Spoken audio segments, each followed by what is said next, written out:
You ask Tiger to solve. This deals with linear equations with one unknown. The final result is p equals -7/20. Let's solve it step by step. Swap sides. Group all constants on the right side of the equation. Subtract 7/4 from both sides.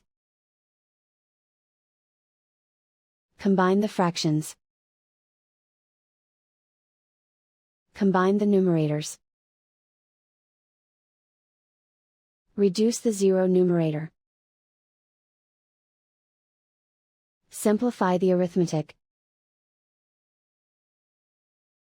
Find the lowest common denominator. Multiply the denominators.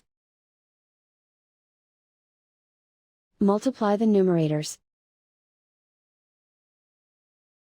Combine the fractions. Combine the numerators. And so the final result is p equals -7/20.